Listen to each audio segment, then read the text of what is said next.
beaucoup de choses ont manqué, figurez-vous. Pour avoir livré 3 rencontres sanctionnées par 3 défaites, ça veut dire que malheureusement, rien n'a pas du tout marché. On comptait surtout pour le premier match. Vous savez, dans une formule de championnat, il ne faut jamais perdre le premier match. Au moins, à défaut d'avoir une victoire, il faut obtenir un point pour permettre au décompte d'être dans l'une ou 2 places. Est-ce que vous comprenez?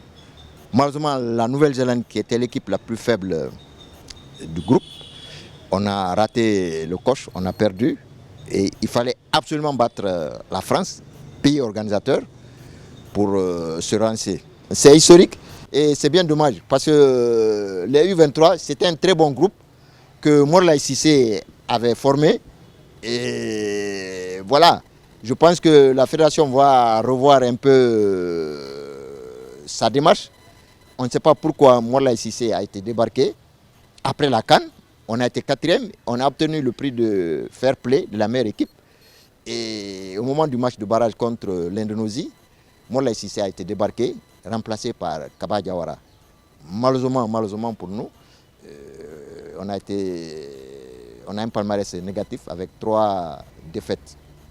Certains même disent que, que le bon Dieu existe et que le bon Dieu a voulu venger le limogeage de Morlaye Cissé. Bon, ça c'est les superstitieux, mais quelque part, il va se réjouir. Il dit, on m'a enlevé, celui qui est venu, il n'a pas pu faire mieux que moi. Vous savez, depuis la CAN, moi j'avais fait des observations par rapport à ce système 3-5-2. C'est un système qui ne correspond pas au tempérament des footballeurs guinéens. Le système 3-5-2, il est très contraignant, c'est-à-dire que vous avez 3 défenseurs, 5 demi et 2 attaquants.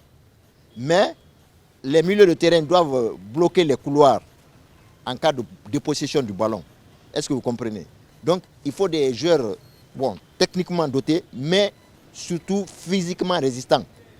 Parce que vous avez cette alternance.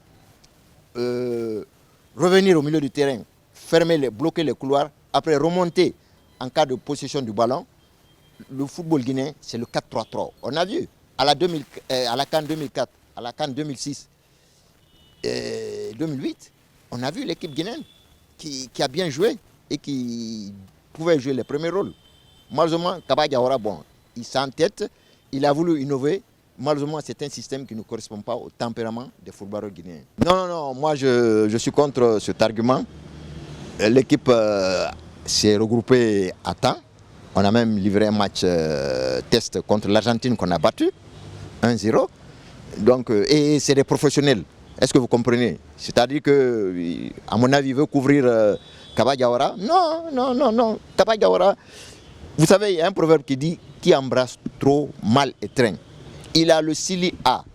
Je pense qu'il n'a qu'à se concentrer sur le Sili A pour qu'on se qualifie non seulement pour la CAN 2025 et qu'on espère se qualifier pour la Coupe du Monde 2026. Et il a le Sili A.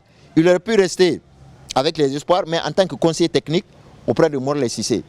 C'est un entraîneur qui, sur la base de rien, a regroupé des joueurs, il les a détectés, il les a regroupés, il les a préparés. Il est allé à la CAN et c'était l'une des meilleures équipes. Après la CAN, moi j'avais dit qu'on aurait pu le laisser une dernière chance, qu'il nous qualifie pour la CAN 2025. Est-ce que vous comprenez? Moi je pense qu'on va attendre la fin des éliminatoires de la CAN 2025. Si on se qualifie, si d'aventure il nous qualifie, qu'on lui assigne de disputer les demi-finales. Si cet objectif n'est pas atteint, qu'on le remercie.